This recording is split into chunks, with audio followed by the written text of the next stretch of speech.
All right, meantime, let's bring in Texas Congressman Dan Crenshaw, former Navy SEAL, author of the book Fortitude, American Resilience in the Age of Outrage. He joins us from his location.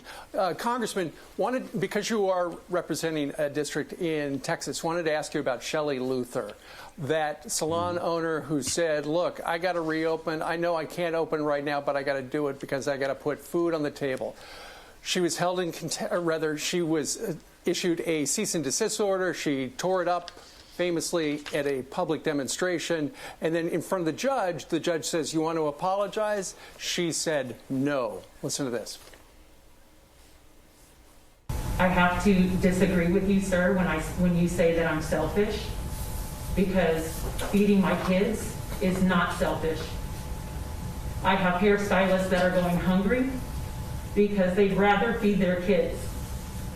So, sir, if you think the law is more important than kids getting fed, then please go ahead with your decision, but I'm not going to shut the salon. Congressman, it seems like what every parent would do. I mean, ultimately, you need to feed your children. We do know that a GoFundMe page has been started, and over $500,000 has been raised for her so far. Your thoughts on this? Yeah, you know, these so-called leaders and these so-called judges across the country, you know, arresting moms and dads. And of course, she's not the only case. A dad was arrested in Colorado for playing catch with his daughter. A paddleboarder who was paddleboarding alone in the ocean was chased down by police boats in California. Guy in Florida had to be sent to court because he was trying to sell takeout out of his restaurant. This is happening over and over. And these so-called leaders, these so-called judges, they need to take a civics lesson. Okay, these laws will not be respected if they are not respectable laws. People are not dumb. They can understand and they can assess whether a law makes sense, whether it's really based on data and public health. And a lot of these things aren't, right? We've seen a lot of rules being passed that simply don't make sense.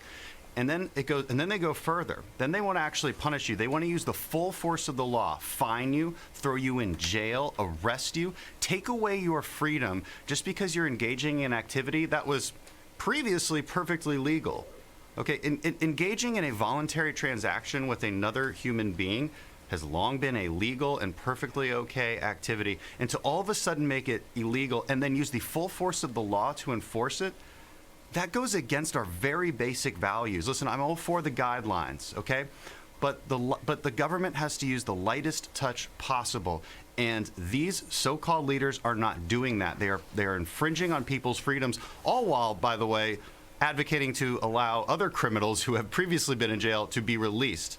So it's contradictory in that sense too, and it's in complete contradiction to our Constitution and our way of life and what our society is founded upon. I mean, I'll give you an example. Why can't you go to a car wash? Why can't a jewelry store open up on Mother's Day a few days before in order to maybe sustain their business? Why can the liquor store be open? And why can I go to a supermarket, but I can't go to a sports store? Why do they expect people to really think that's rationalized behavior? Why do they think I can't walk on the beach or get this, sit on the beach? How dare I sit on the beach? I could get a fine if I sit and sunbathe on the beach as opposed to sit on my couch, where 66% of the people who have been hospitalized in New York were people who are sheltered in place. Dan, we're not stupid. Because they're drunk on power. This is not working. They're drunk on power. They think we're stupid. They think we're stupid, and they're drunk on power. And this is why you're seeing people rise up. Americans are sick of it. They have a sense of injustice. They have a sense that these so-called leaders, these so-called judges, they have a sense that they're not actually implementing the law, because these aren't laws, right? These are executive orders. They have a sense that they're not really implementing justice as we understand it as a culture and as a society. We know that they're doing the wrong thing, and we have to call them out for it. Okay, so Dan, or Congressman, I know the House is thinking about drafting a new relief bill. Nancy Pelosi's talked about it being $1 trillion to help healthcare workers, first responders, postal workers, and teachers. What do the Republicans think about this? And how much do you think this, will there be another relief bill, and how much? Listen, first of all, the way we need to assess future relief bills is one problem at a time with one solution at a time. We could have been in Congress, in the House, working this whole time. Nancy Pelosi wants the American people to believe that we're only allowed to go and work once every 3 weeks and pass multi-trillion-dollar bills. Okay, so here's their playbook. They want you to stay locked down, all right, and they'll arrest you if you don't abide. They don't want you to have your job anymore. They want to wait for these industries to fail so there's no jobs to go back to, and then they want to act like these benevolent rulers and offer you money. Well, whose money is that? It's your money. And it's especially your kids' money, because one day that has to be paid back, and it's going to be your kids' taxes that have to be raised. Okay? And then in 2020, in the 2020 elections, the Democrats are going to come back and say, look how generous we were with your money. That's their playbook. And we have to wake up to this. This is not responsible governance. There isn't some unlimited amount of money to be spending, especially to bail out states that have been terrible with their fiscal responsibility this entire time.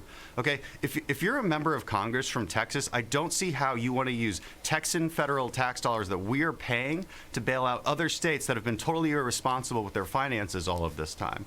That's the kind of stuff that's going to be put into this. It's going to be enormous. It's not how we should be governing. It has to be discrete solutions for discrete problems. That would be the responsible thing to do.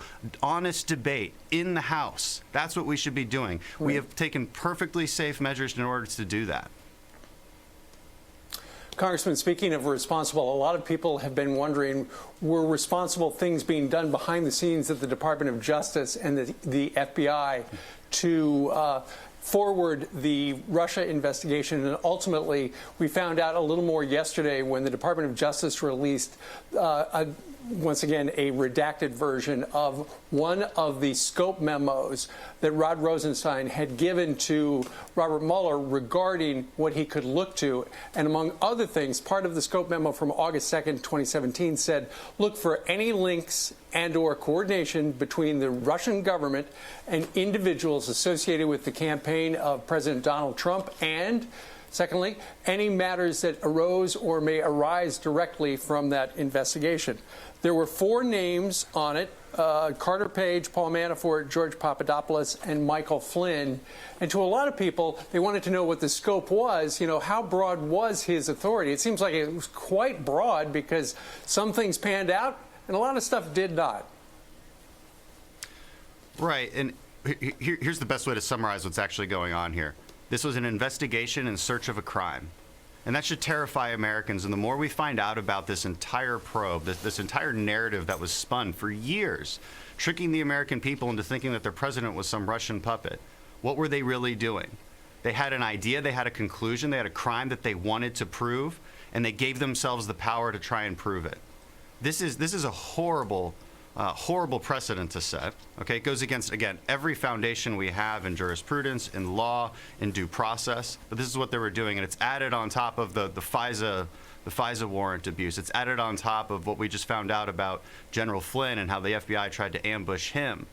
You know, it's added on top of what we now know about the Steele dossier and how that was actually used as supposed evidence to investigate these supposed crimes. It should really terrify Americans, and I hope more people realize this. Remember, you were dragged by the media through this crazy narrative, this crazy roller coaster for years, and it was all a house of cards. None of it, it turns out, none of it was true. And who did this? It was all politically biased. It was all confirmation biased from these DOJ officials from the Obama administration, because they hated Trump so badly. And they thought that they were exerting some kind of justice against this man, but in the end, they were the ones breaking the law and breaking our trust. And Dan, in reading your book, Fortitude, you talk about the band of brothers, the way you guys look out for each other. And I'm wondering how you feel about the FBI sticking together. We're seeing this terrible behavior. We're hearing behind the scenes the FBI is embarrassed by it. McCabe and Strzok and Page and Comey, the way they acted from the 7th floor, as opposed to the way that it's really run in the bureaus.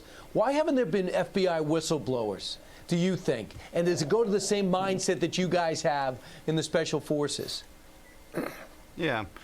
I don't know. You know, I've never been part of the FBI. I do know a lot of FBI agents that are really, really great people. So I want to give them the benefit of the doubt, just like in the SEAL team, sometimes we get bad apples and they embarrass the entire community. The best thing you can do in that case is disown the bad apples, because in the end, you have to protect the integrity of the institution. The FBI is an important institution. But there's no whistleblowers. I know. Why aren't the FBI upset at the FBI? They should be. I mean, I'm agreeing with you. They should be, and I wish I could tell you more. I just can't. I think they need to man up and actually get rid of some of these bad actors who have clearly shown political bias and clearly shown confirmation bias and completely thrown away due process and rule of law in order to do it. Yep. All right, Congressman, thank you for being here. No, thank you. Thanks for having me. You're welcome. You're welcome.